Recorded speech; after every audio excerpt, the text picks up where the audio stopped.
Muito boa noite para você que está conosco aqui no Band Esportes, o canal de todos os esportes, Magazine no ar, terça-feira. A gente vai falar muito das notícias do dia com a Renata Saporito. Tudo bem, Renata? Boa noite. Olá, tudo bom, Patrick? Boa noite a você e a todos os assinantes do Band Esportes. E para falar das notícias e de natação, está aqui o Carlos Fernando. Como é que tá, Cacá? Tudo bem? Tudo bem, Patrick? Boa noite. Boa noite, obrigado. Gosta de natação você? Um pouquinho, né? Por tradição a gente tem feito alguns bons eventos aí, né? Braçada você dá também? Acho que eu nunca te perguntei. Um pouquinho no mar, né? Eu sou de Santos, né? Ah, é? Já tá no lugar perfeito para isso, né? Tô preparando para maratona aquática. Então. Quem sabe? Que não é prova para o nosso convidado de hoje. Entendeu? Ele é de velocidade, você vai para distâncias mais longas. Olha, até parece, né? Tem que treinar muito. A gente está recebendo o Bruno Fratos, que é um dos grandes velocistas do Brasil nesse ano olímpico, sem dúvida, uma esperança brasileira para Londres. E aí, Bruno, como é que tá? Tudo bem? Tudo bem, boa noite. Obrigado por me receber aqui de novo, né? Eu agradeço pela visita. Segunda ou terceira vez que eu venho aí. Acho que é a terceira. Eu consegui achar uma brechinha agora pro treino aí, pra vir que tá pesado? Tem ficado bem pesado ultimamente. Mas escuta, essa rotina até agosto? Até bem próximo da Olimpíada, né? A gente costuma fazer o polimento antes, tem algumas competições antes também. Agora no começo do ano é onde a gente tira um tempinho maior para fazer uma base de treino. Não tem. Agora escolheu ser atleta em alto nível, entrou no Olímpico, não tem que chorar, volta, né? Não tem mais volta, agora tem que aguentar. Bom, pelo menos você está lá no Pinheiro, você divide com muita gente que tem o mesmo objetivo, vamos dizer, esse mesmo sofrimento, né? Então, um pode ajudar o outro ali, né? Acaba tornando um pouco mais fácil quando você tem pessoas com o mesmo objetivo em volta de você. Uma equipe forte do Pinheiros, né, Cacá? Quase nada, né, Patrick? Que é um dos clubes mais olímpicos, se não o mais olímpico do Brasil, né? Em todas as modalidades, o apoio ao esporte olímpico é impressionante. Pinheiros tem formado grandes craques, não só na natação, mas em outras modalidades também. Exatamente, com uma estrutura legal. O coach lá é o Ari, né? O Arilson Soares. Ele que deixa você sem dormir, Não, dormir pode e deve, né? Dormir a gente tenta, quando a gente não está cansado demais para dormir também, a gente consegue bastante. Como é que é isso? Cansado demais para dormir? Cansado demais para dormir é interessante, é um estado que você... Eu não sei como explicar direito também, porque você senta no sofá, você começa a meio que vegetar, sabe? Você tá na frente da televisão, mas você não presta atenção na TV, você não presta atenção em nada, você tá em stand-by ali. Só a luzinha acesa e você não consegue levantar para dormir, de tão cansado. Saiu do elemento água, tá fora da... Peixe fora d'água é complicado. Quer dizer, também descansar numa jacuzzi assim não deve ser muita curtição de vocês, porque é água de novo, aí já deve dar...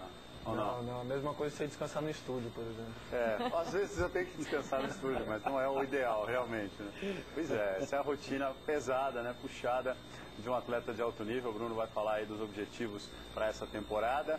50? Sua grande esperança, que é o foco? 50. O grande objetivo é o 50 livre, é a prova que é a menina dos olhos, que me falam, né? Mas... É a prova que eu gosto, é a prova que eu me sinto mais à vontade, mais confortável, mais confiante nadando. Se tudo der certo, tem 100, tem os revezamentos, dá pra... Cá entre nós tudo vai dar certo, e o revezamento também, o Nicolas Oliveira fez um resultado muito animador pra gente que tá no revezamento no 4x100 livre. Então, acho que vai vir muita surpresa boa aí no Maria Lenk também. Acho que o revezamento... A gente vai ter uma briga boa. Aliás, já que estamos falando de revezamento, Patrick, ano passado ele nadou contra o Jason Lezak, na prova lá em Ann Arbor que o Band Esportes transmitiu. O Lezak acho que ficou em quinto na prova, você ficou em segundo, né, Bruno? Algo do tipo. Foi. Eu acho que o Cielo ficou em primeiro, você ficou em segundo. O Nicolas Santos ficou em terceiro. Não, naquela prova? Sim, eu não nadei a final. Você não fez? Eu fiquei na final B. Mas o Grand Prix, o Jason Lisa que chegou logo atrás de mim na final B. Mas o Grand Prix Olimpíada é uma coisa à parte, não dá pra você pegar nenhuma outra competição como parâmetro, porque às vezes você tem uma competição, acontece de um atleta tá 100% e outro não, Olimpíada é onde tá todo mundo 200%. Eu fiz a ligação do revezamento por causa daquela prova histórica, antológica, dos 4% na Olimpíada de Pequim. É verdade. Por causa dele. Você superou naquela prova. É algo que o Phelps agradece até hoje, né, os companheiros. O revezamento é legal, é um momento totalmente diferente da rotina de vocês na natação. É um momento que a gente pode tornar o esporte que é tão solitário, que você está direto treinando e nadando com a cabeça dentro da água, tornar esse esporte coletivo, né? É bem bacana mesmo. E é das provas mais bonitas, né? Porque a movimentação toda, a sincronia que tem que ter, você tá lá, você tem que controlar a tua adrenalina para ser o mais rápido possível na tua saída, mas não pode desclassificar o time. E se você desclassificar o time, você está desclassificando mais 3, não é só a tua, mas prova, quando você nada num time que nem no Pan-Americano, por exemplo, teve o Nicolas Santos, o César Cielo e o Nicolas Oliveira, pelo menos eu sinto assim, acaba sendo um pouco, não mais fácil, mas a responsabilidade ela não pesa tanto, entendeu? Quando você tem grandes atletas junto com você na prova. Então é uma prova que às vezes é até um pouco mais gostosa de ser nadada. Você vê alguma explicação ou é só coincidência por fato do Brasil tá mais forte nas provas de velocidade?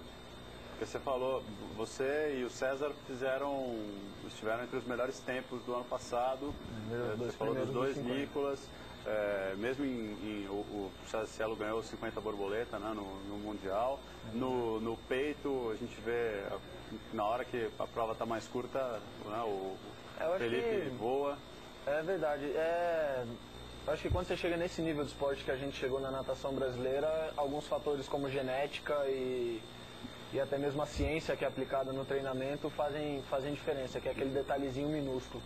Então acho que se você pegar os atletas da natação masculina de velocidade, são todos atletas com uma genética boa, são atletas altos, fortes, e também os profissionais da natação, como os técnicos, os médicos, os biomecânicos, conseguiram incorporar bem esse sistema de treino que a gente tem usado nos últimos anos.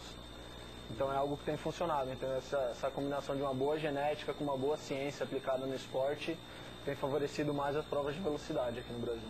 O resultado acaba ajudando também, né? Porque aí o foco de atenção natural, né, Cacá, ainda mais quando se quer a CBDA e o Comitê Olímpico Brasileiro, tem todo o direito de brigar pelos resultados dos clubes também, né?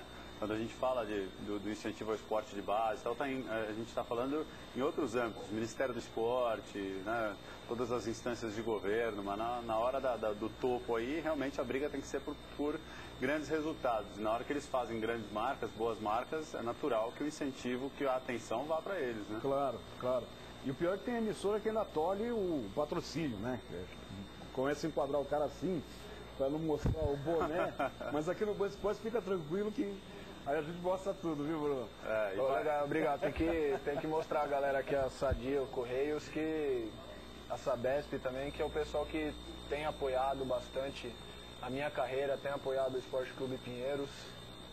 E sem o patrocinador não fica difícil, né? Não acontece nada, né? Exato, acaba não acontecendo nada. Então, o pessoal dos Correios e da Sadia, pessoalmente, tem me dado um apoio muito grande. Legal. E é o que tem ajudado também nesses meus resultados. Tem eventos também que você acaba participando justamente por esses Existem eventos que você vai lá para, como que eu posso dizer, para representar o patrocinador, né? Para fazer essa imagem toda e fazer a divulgação. Para essa parte do trabalho não tem técnico, né? Não, para essa parte do trabalho eu deveria falar para você que técnico é uma peça tão importante quanto atleta. Pois é. Fica aí a dica de... Você está aprendendo na marra, não? Ah? Na marra? Fazer os eventos e tal. Tem que aprender na marra. É? Tem que... No começo você assusta um pouquinho, você fica meio sem saber o que fazer, principalmente na parte burocrática da coisa, quando você começa a mexer com contrato de imagem e tudo mais, que nem aconteceu uns anos atrás. Meu primeiro contrato de atleta mesmo foi com o Clube Pinheiros, então você fica um pouco assustado, né?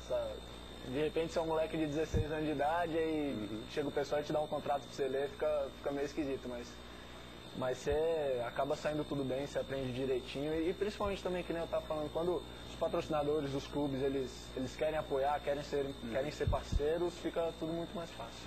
Aí tem algumas formas do atleta ganhar ajuda, né, Cacá? Tem as agências que vão fazer também por interesse, né, delas, elas vão se beneficiar com isso, participando de alguma maneira, mas também, né, buscando mais contratos para os atletas, e o próprio sindicato dos atletas pode e deve ser um apoio para quem está se desenvolvendo, para o atleta jovem nessa hora, né? Deveria, mas não acho que tenha muito Você pega o sindicato de futebol, por exemplo, não tem representatividade nenhuma. Na hora que precisa mesmo, não ajuda.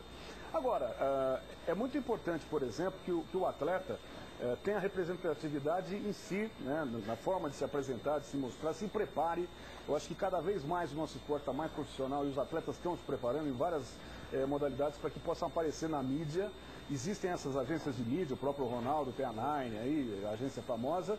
E existem alguns contratos também, né, Bruno? Que nem o Phelps, por exemplo, quando ele começou, antes de Atenas, inclusive, que ele dizia, olha, se eu conseguir um número X de medalhas, o patrocinador da marca dele lá, a Speedo, paga $1 milhão. Aí é um desafio, você ganha um bônus por aquilo que você está prometendo em cima do... Isso é natural, é que nem em qualquer outra profissão também, se você cumpre as metas estabelecidas pelo contrato, você ganha bônus, né? Isso acontece, eu tenho bônus, os outros atletas têm bônus também, então lógico que o Phelps é um pouquinho... Não, mas eu tô falando um pouquinho mais motivante. Um pouquinho mais motivante. Hoje sim, mas quando ele começou lá atrás, antes de Atenas, inclusive, que ele não era o Phelps que é hoje, ele já fazia esses desafios para conseguir um bônus mais efetivo. Eu acho que muito mais pela cultura esportiva que existe nos Estados Unidos do que por qualquer outra coisa. A profissionalização do esporte no Brasil, ela começou um pouco tarde. Eu pelo menos tenho essa visão que na natação ela começou a partir de 2007, que teve o Pan-Americano do Rio de Janeiro e teve toda aquela avalanche de bons resultados que foi coroada com as medalhas olímpicas do César depois. Você tem razão, é por aí mesmo. Começou um pouco tarde, mas ela tá se infiltrando legal já. E a gente tem, por exemplo, os dois grandes nadadores da geração anterior, também como caras que souberam dar uma sequência, né, no envolvimento com a natação. O Gustavo tem a rede de escolas, o Fernando Xuxa, né, comentarista e tal. Então, o próprio Gustavo também, né, segue falando sobre, tá? Então, caras que também souberam se estabelecer aí depois da natação, fizeram a transição para que a gente chegasse a esse bom nível que existe hoje de estrutura, né? E isso naturalmente faz com que os atletas consigam render muito mais, os resultados chegam, absolutamente natural.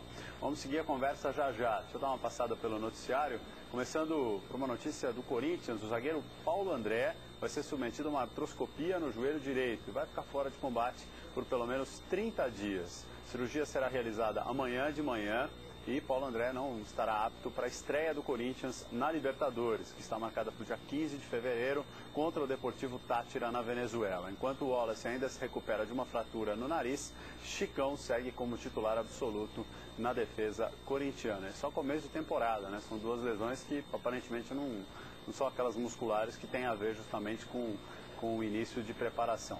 Renata Saporito, tem mais no noticiário? Vamos lá, começar falando de Olimpíada de Londres. A menos de 6 meses do início do maior evento esportivo do planeta, os moradores da capital inglesa estão preocupados com o trânsito local. Os moradores de Londres têm razão. Segundo um relatório feito pela empresa que dará informações do tráfego em tempo real, os londrinos vão enfrentar um aumento de 33% nos níveis de congestionamento. Esse motorista de táxi disse que durante os jogos vai sair de férias e ir à Espanha. A cidade vai ficar um caos, diz o senhor. A cerimônia de abertura no Estádio Olímpico na sexta-feira, dia 27 de julho, coincide com o fim do período escolar e o início das férias do verão britânico. Para tentar diminuir a lentidão nas ruas da capital inglesa, o prefeito de Londres, Boris Johnson, pediu para que as autoridades usem o transporte público, ao invés das limusines dirigidas por motoristas nas faixas olímpicas exclusivas. A preocupação tem sentido, já que quase 82 mil pessoas, entre atletas, patrocinadores e convidados, estarão expostos ao trânsito da cidade. O governo britânico afirmou que o metrô vai funcionar 1 hora a mais e 200 novos ônibus vão circular pelas ruas de Londres durante o evento. No entanto, os trabalhadores da rede de metrô não entraram em acordo com a empresa responsável pelo transporte da cidade. E os protestos contra a empresa Dawn, uma das patrocinadoras dos Jogos de Londres, continuam. Desta vez foi o ministro-chefe do estado de Madhya Pradesh, na Índia, Babulal Gaur, afirma que o país deve boicotar os Jogos Olímpicos. A companhia é acusada de ser responsável pelo vazamento de gás que matou mais de 25 mil pessoas no país em 1984. Eu estava pensando aqui, né, com tudo que eles já fizeram para a Olimpíada, né, a respeito da Olimpíada, as obras que já estão praticamente encerradas, né, eu acho. Tem muita coisa já pronta. Eles estão preocupados com o trânsito lá, imagina a gente aqui quando a gente... Não, mas não queira comparar, Renata. Cada país vai fazer um evento com as suas próprias características, claro. Pensar em tudo. Tem razão. Entendeu? Nesse sentido, né? Não, mas tem transporte coletivo, tem o primeiro metrô do mundo, tem esse ônibus, você viu que bonito ônibus, né? Pessoal é a cara de Londres. É a cara de Londres. É bacana demais. Exatamente. Agora, você lembra, Patrick, em Pequim como é que era? Era rodízio par e ímpar. Em Pequim eles estabeleceram que você tinha rodízio par e rodízio ímpar. Aqui em São Paulo, para quem é de outras partes do Brasil, você tem rodízio todos os dias, dependendo da placa do automóvel. Dois finais de placa por dia, né? Por dia. Você fica um dia da semana sem rodar em horários específicos. Outra coisa, você em Olimpíada você tem a Olympic Lane, que é aquela faixa exclusiva para o deslocamento de atletas, de jornalistas, das delegações, né? Coisa que na Copa não tem. Copa acho que vai ser mais complicado do que a Olimpíada. Né? Espalha mais a galera. Então você já sabe, Bruno, quando você for sair para competição, sai um pouquinho antes. Se eles estão falando que vai ter um pouco de trânsito. Sai um pouquinho antes para não chegar atrasado na competição. Em Pequim, as finais foram de manhã, né? Eu não imagino que isso vá se repetir, porque... Por causa do contrato da rede americana. Foi um pedido da rede americana NBC, né? Para poder passar as finais num horário nobre para eles. Para você é indiferente? Final de manhã, tarde, à noite? Costumava não ser.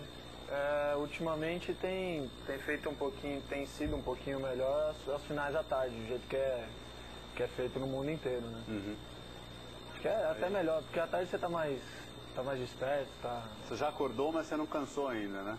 É verdade. Você nada eliminatória de manhã, você tá mais dormindo um pouquinho, depois você vai, almoça, descansa, e à tarde você tá mais desperto, tá melhor, tá mais alegre um pouquinho para nadar. Boa, tomara que os horários te favoreçam. Quando você vê Londres, assim, essa preparação toda para a Olimpíada, qual é a sensação? Mas se bem que é isso que eu ia falar agora, você vê Londres, você vê a piscina olímpica pronta, ó, dá até não pode botar para nadar de madrugada aí que a gente nada rápido, o que a gente precisar, vai nada rápido e ponto. Ô Bruno, quantas chances o nadador brasileiro tem para se classificar nas seletivas? Porque nos Estados Unidos você tem uma só, não conseguiu, tá fora, né?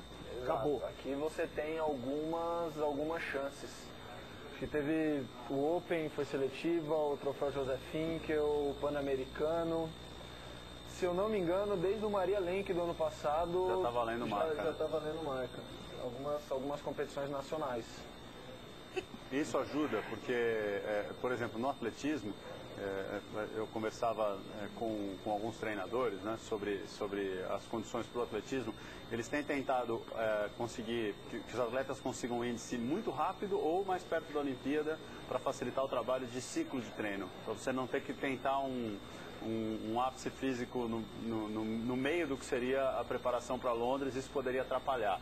Ter mais tempo na natação, você acha que ajuda? Mas você sabe de uma coisa, desculpa, Bruno, nos Estados Unidos, tanto no atletismo como na natação, a filosofia é diferente. O atleta treina para a seletiva, para ganhar a condição de disputar a Olimpíada. Ele não treina para a Olimpíada, porque o mais difícil é ele conseguir vaga no time olímpico americano, seja no atletismo ou na natação. Existem alguns pontos a serem levados em consideração. Por exemplo, hoje em dia, pelo menos na natação, o que se usa na grande maioria é o sistema de treinamento em blocos. Um sistema de treinamento em blocos que a gente, enfim, tem toda uma divisão de blocos e você chega na seletiva americana 2, 3 semanas antes da Olimpíada, é mais fácil você manter a alta performance até a Olimpíada. Mas por outro lado também, os caras têm, vamos colocar numa prova de 50 livre que você tem que nadar para 21 segundos, daí para baixo, eles têm 6, 8, 10 atletas. Então se não vai um, vai outro. Entendeu? Sem garantido. Aqui a gente ainda não pode correr o risco de deixar um atleta mais rápido de fora. Vai que ele queima a largada, fica doente, enfim, acontece alguma coisa. Mas por outro lado também é melhor porque se a gente classifica antes, a gente tem mais tempo para preparar focado na Olimpíada. Então a gente no Clube Pinheiros, por exemplo, tem o Franço, o João, eu também, apesar da gente não estar certo na Olimpíada ainda, não estar garantido, 100% garantido, a gente está, vamos dizer assim, correndo esse risco de fazer a preparação já para a Olimpíada. Você já está fazendo a preparação para o teu ápice sem Londres, é isso? O ápice sem Londres. E algum resultado você confia que vai pintar, né, nesse caminho para te garantir em prova individual, por exemplo? Pintou no Mundial, que foi o caso do 50 livre, que foi o segundo tempo do ano.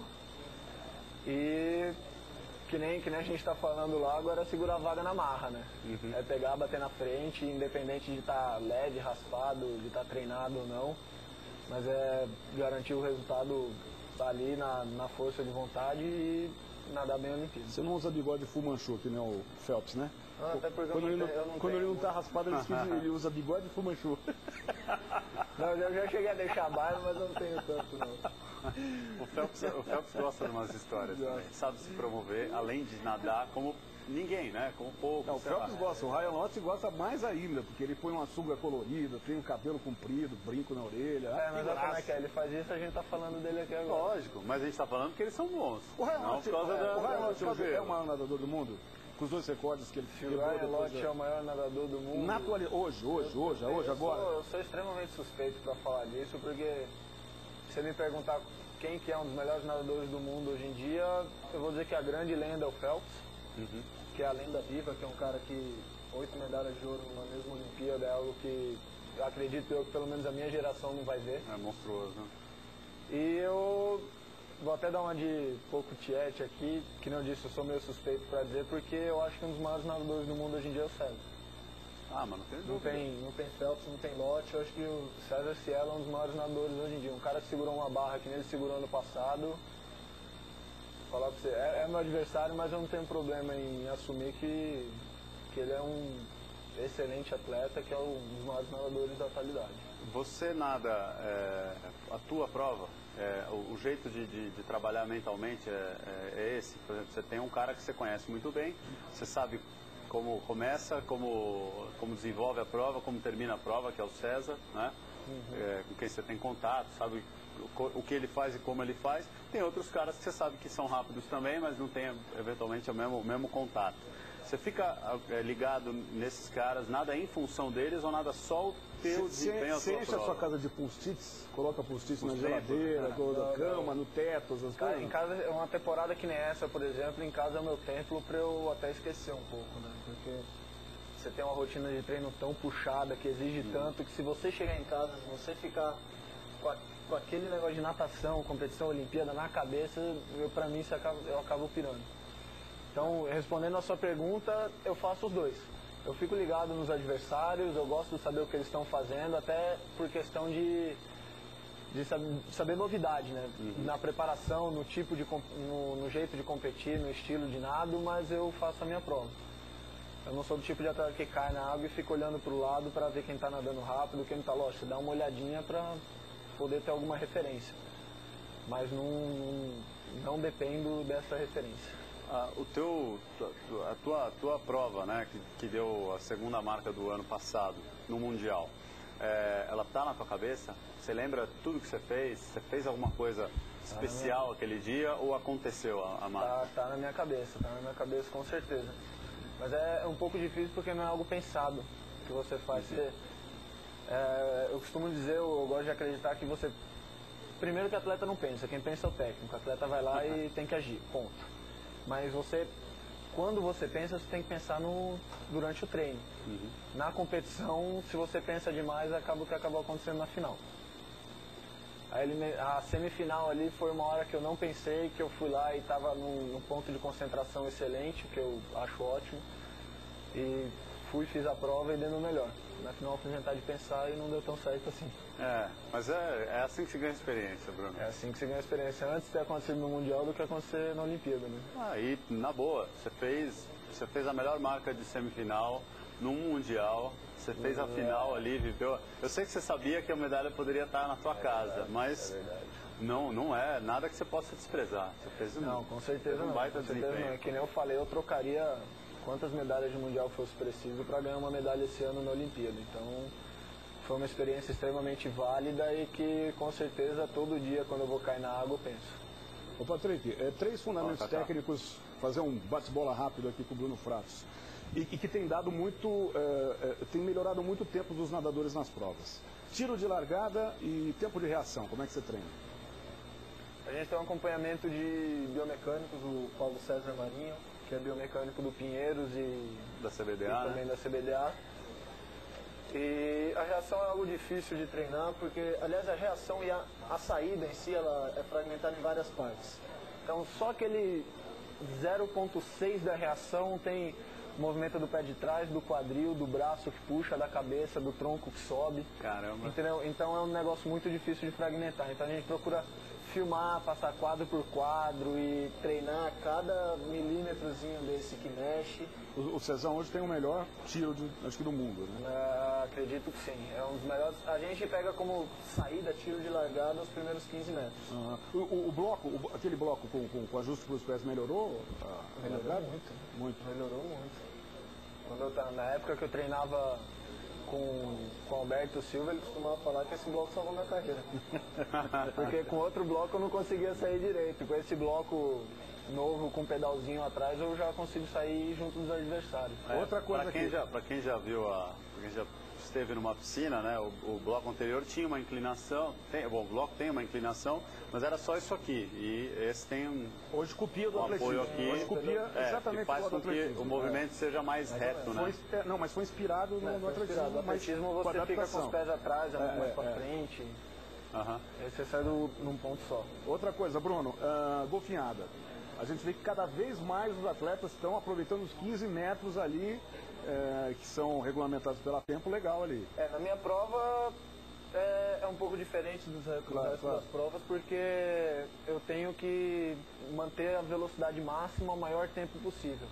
Então, se por acaso nesses 15 metros eu consigo ondular 15 metros naturalmente, mas não tão rápido como se eu ondular talvez 8 metros e sair nadando.